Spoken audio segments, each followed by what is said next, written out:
শুভ সকাল। অভিনন্দন ব্লগের সবার অভিনন্দন। এই যেমন নাড়ু উঠে গেছে, আমি গোপাল সেবা দিচ্ছি, আর এই নাড়ু উঠে গেছে। এই পালাসটা ঠান্ডা ঠান্ডা ঠান্ডা ঠান্ডা ঠান্ডা ঠান্ডা ঠান্ডা। দাদা আসুক, দাদা নেবে তোমাকে। কি ঠান্ডা ঠান্ডা ঠান্ডা। ও ঘুমাবে, একটু করে জড়িয়ে ধরে থাকো তো, ঘুমিয়ে পড়ুক।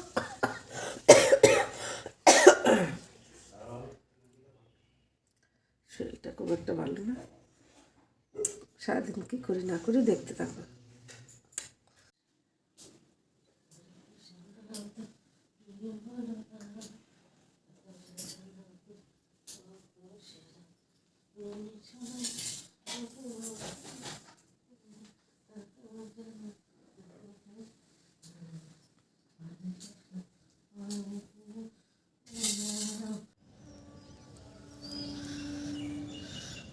মা তুলসীর পুজো আমার কমপ্লিট।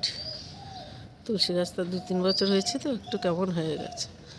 থাক, যতদিন বেঁচে থাকে এরকম থাকবে, তারপর আবার লাগাবো।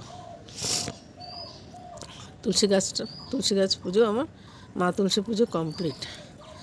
আস্তে আস্তে কথা বলছি তো একটু জোরে বলতে চাইছি। অপরাজিতা গাছে তেমন ফুল ফোটেনি, এই একটা ফুটেছে। হ্যাঁ, এদিকে আরেকটা ফুটেছে। না, এটা পল্লী।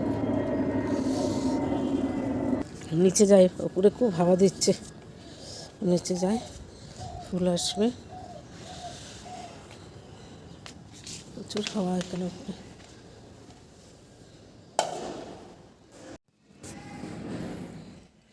কালকে একটু গেলাম না, গাড়ির হাওয়া লেগেছে, সর্দিটা একটু বেশি বেড়ে গেছে। তাই ননদকে দেখতে যাবো দেগঙ্গা। ননদের অবস্থা খুব খারাপ, মানে একটু একটু করে হরলিক্স, একটু জল খাচ্ছে, অনেকদিন ধরে ভুগছে। বয়স হচ্ছে 75 বছর বয়স হচ্ছে, অনেকদিন ধরে ভুগছে।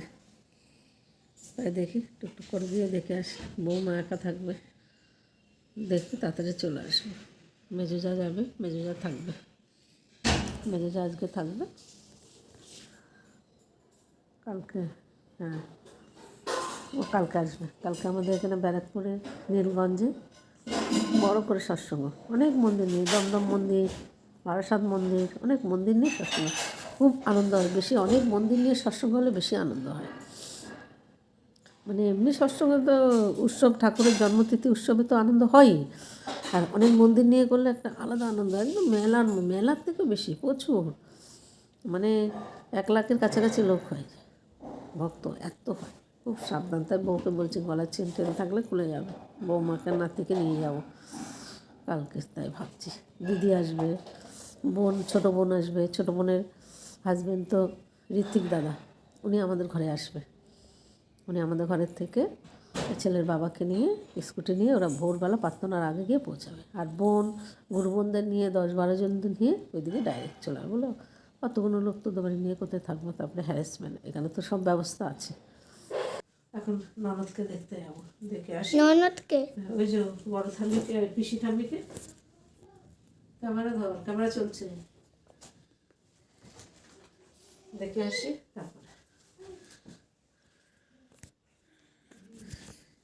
এই যে আমার নাতনি,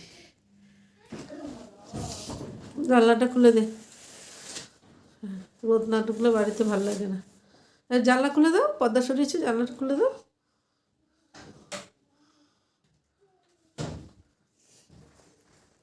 হুকগুলো লাগিয়ে দিবি, না হাওয়ায় দুলবে, ঠিক আছে? হুকগুলো লাগিয়ে দাও।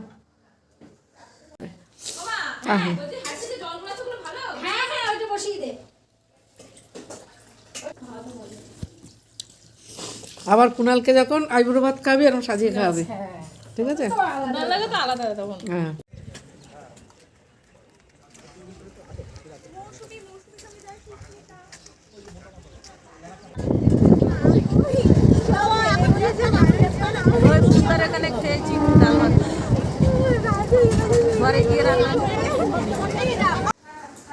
শুভ সন্ধ্যা। আমি সন্ধ্যা বলবো না, রাত বলবো, এখন প্রায় 9টা বেজে গেছে, দাঁড়িয়ে খাবে। তো এখন কী কী রান্না হবে ব্যাক ক্যামেরায় দেখাচ্ছি, কেন দিদি এসছে, দিদি এসছে, দিদির জন্য আমার ব্যাক ক্যামেরায় দেখাচ্ছি কী কী রান্না হবে। তো টমেটো বেগুনের চাটনি হবে, আর পনির পাতলা ঝোল হবে। আর আমাদের জন্য তো ইলিশ মাছের পাতলা ঝোল করছে ছেলে, আর নাতনি ইলিশ মাছ খুব ভালোবাসে, তাই রিচ করবে না, হালকা পাতলা ঝোল করছে। আর এই আজকে এই রাত্রেবেলার এই রান্না। সকালের মাছের তরকারি আছে, অল্প আছে। সকালবেলা তো ননদকে দেখতে গেছিলাম, দেখে এসছি। ননদের শরীর খুব ভালো নয়, সবার বড়, প্রায় 70 বছর বয়স হতে যাচ্ছে। ভিডিওটা বড় করবো না, এখানে শেষ করছি। সবাই ভালো থেকো, সুস্থ থেকো, সাবধানে থেকো। কালকে আসছে নতুন ভিডিও নিয়ে। ঠাকুরের সৎসঙ্গে যাবো, ঠাকুরের জন্মতিথি অনুষ্ঠানে যাব, ওখানে যা পারবো তুলে ধরবো। তো বাড়িতে আছে, ঠিক আছে? সবাই ভালো থেকো, সুস্থ থেকো, সাবধানে থেকো।